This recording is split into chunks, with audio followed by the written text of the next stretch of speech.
On est là, Alexandre, donc on est en plomberie et chauffage. On a dit que c'est un diplôme d'études professionnelles. En fait, ça mène à ce diplôme-là. C'est environ 15 mois à peu près. Et puis on a deux volets, donc la plomberie et le chauffage. Donc si on résume, là, la plomberie, c'était au niveau... tu me disais que vous étiez des tuyauteurs. Voilà, à la base, on dit toujours plombier, puis on s'imagine toujours des toilettes, des lavabos, puis des éviers, la plomberie normale dans une maison, mais c'est beaucoup plus que ça. Puis, déjà, quand on commence ici dans le cours, on s'aperçoit que ça ouvre beaucoup plus de voies que juste d'installer des bains et des toilettes.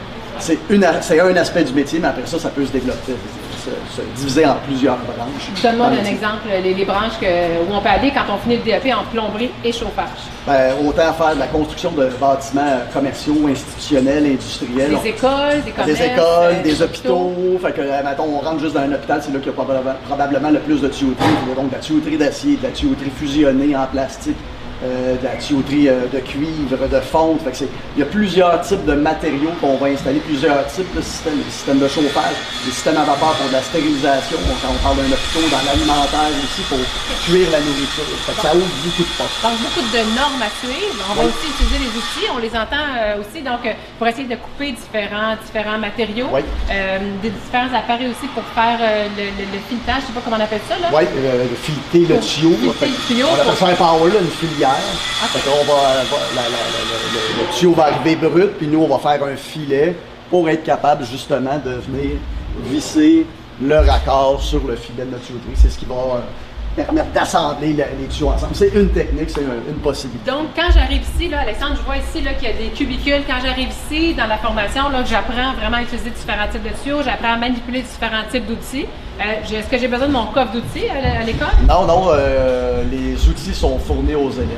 Les élèves donnent un dépôt en début d'année. Okay. On leur fournit un coffre d'outils, puis s'ils ont besoin d'autres outils, on a un magasinier avec un magasin avec plusieurs outils pour assembler la tuyauterie, installer les composants. Donc, on a tout ce qu'il faut ici à l'école. Oui. OK. Puis là, donc, la plomberie, tu me disais, c'est installer différents tuyaux. On se disait qu'on part vraiment à la base de la maison ou du bâtiment qu'on va faire.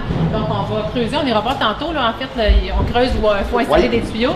Et puis après ça, donc, on monte les tuyaux partout dans le bâtiment. Là, tu parlais aussi de plancher radiant. Donc, est-ce que tu peux m'en reparler? Ou rayonnant, je n'ai pas les bons termes. Oui, bien, plancher radiant, c'est comme un anglicisme. OK. Donc, c'est une tubulure, c'est un tuyau qui va être passé dans le béton ou ça pourrait être même dans notre plafond pour chauffer le plancher de l'étage qui est au-dessus. C'est l'eau qui va circuler. On va chauffer l'eau à l'aide d'un appareil, ce qu'on appelle une chaudière dans le domaine. On va chauffer l'eau va circuler dans la tubulure, dans la tuyauterie, qui va venir chauffer notre surface de plancher. Donc, on apprend aussi à programmer ces machines-là, à les brancher, à les installer. C'est une des branches possibles dans le métier, tout ce qui est les dispositifs de contrôle. Donc, actionner les composantes qui vont faire chauffer l'eau, faire circuler l'eau dans une zone ou dans une autre. Une chambre qui fait plus froid, l'eau va se mettre à circuler dans la tubulure, dans la tuyauterie. Tandis que dans une autre pièce, s'il fait assez chaud, il n'y aura pas de besoin de chauffage dans cette pièce. OK. Est-ce que tu peux me parler de ce qu'on apprend ou comment ça se déroule, les apprentissages? J'imagine qu'il faut apprendre un peu de théorie. Oui, bien, il y a toujours des aspects théoriques. On pourrait parler de peut-être 35% environ de théorie versus la pratique. Okay. C'est sûr qu'à peu près chaque module, chaque cours, on va avoir des notions théoriques à présenter aux élèves avant de passer dans l'atelier pour venir installer la tuyauterie. Comme quoi? Peux-tu me donner un exemple de théorie que je vais apprendre avant de venir mettre en pratique? Quand on parle de l'aspect du tout le cours de plomberie en tant que tel, l'aspect plombier, bien là, il y a toutes les normes. On a le Code national de plomberie, donc les élèves doivent connaître les règles d'installation, qu'est-ce qui est permis, qu'est-ce qui est interdit, comment procéder, les distances à respecter. Donc, il va y avoir de la théorie qui va être faite là-dessus avant de passer à l'atelier pour venir faire les installations.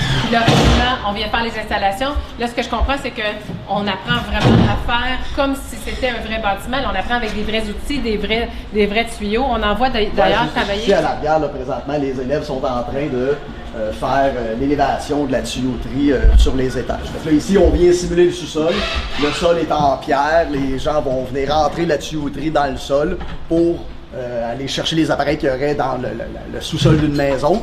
Et ensuite de ça, on monte sur les étages pour aller raccorder les différents appareils, toilettes, lavabo, douche. Okay. Donc vraiment, on est venu simuler carrément des petites maisons. Fait que chaque équipe est responsable de sa maison, de sa tuyauterie, de ses appareils.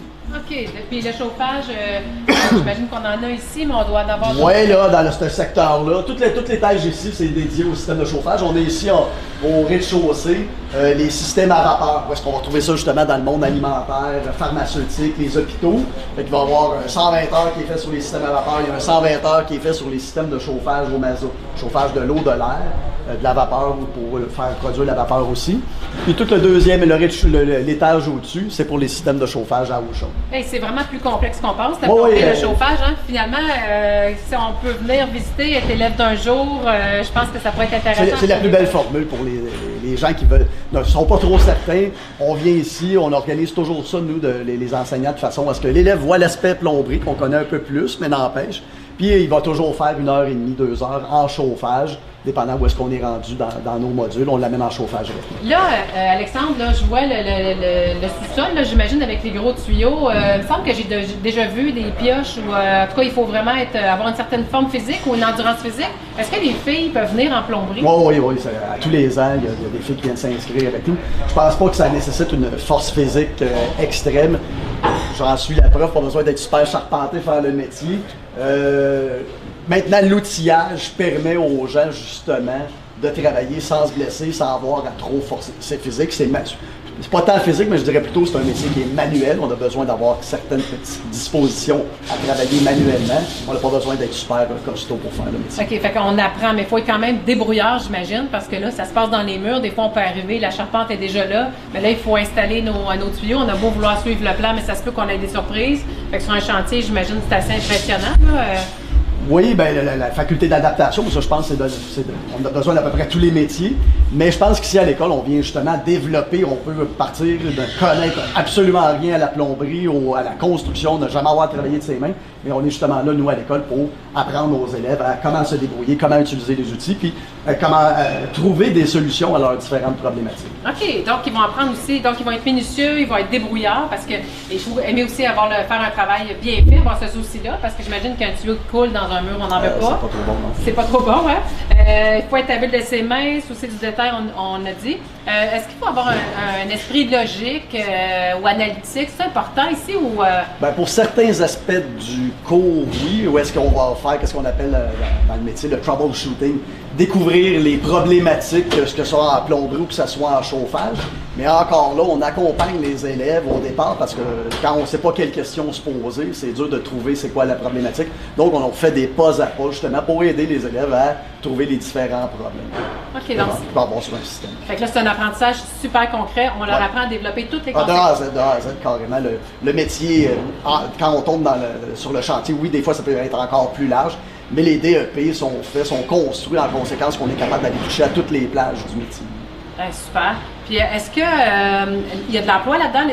Les personnes qui sortent du DEP, qui sont diplômées, est-ce qu'ils ont des emplois? De ce temps-là, c'est complètement fou. Les employeurs appellent ici au bureau pour qu'on leur réfère, fais juste attention à toi, qu'on leur réfère des élèves parce qu'il manque de plombiers, il manque de chauffagistes sur les chantiers, dans les différentes entreprises. OK, donc le taux de placement est vraiment à 100%. J'ai 2 groupes qui viennent de terminer dernièrement, puis tous les élèves avaient trouvé un emploi avant même de terminer leur cours. Et donc, on veut s'en aller du côté du tuyauteur ou tuyauteuse, ou en tout cas sur l'industrie de la construction, du côté de la plomberie, qu'on veut s'en aller en résidentiel, commercial, institutionnel. Peu importe. Présentement, les entrepreneurs sont à la recherche de travailleurs en plomberie. Et le côté chauffage aussi, qu'on oublie, vraiment qu'on connaît beaucoup moins, mais qui est aussi une spécialité en soi, puis on peut se perfectionner après, je pense aussi, au niveau du chauffage. Il y a beaucoup d'entreprises qui font les deux. Les 2, les 3, que ce soit le gaz, la plomberie et le chauffage. Toutes les entreprises qui vont travailler justement dans le commercial, institutionnel, industriel, veulent avoir des gens qui sont polyvalents, qui sont capables de toucher à la plomberie et au chauffage. Et on l'apprend ici à l'école, donc dans ce magnifique atelier qui sent vraiment le métal, le tuyau, c'est toujours impressionnant, où on apprend vraiment toutes les tâches du métier, autant la plomberie que le chauffage. On a des enseignants qui vont accompagner les élèves, qui sont vraiment des professionnels de métier, et qui vont les accompagner à développer ces compétences-là, pour être capable d'aller sur le marché du travail et d'être fiers et compétents. Vraiment. Excellent. Merci beaucoup, Alexandre. Merci. Merci. Au revoir.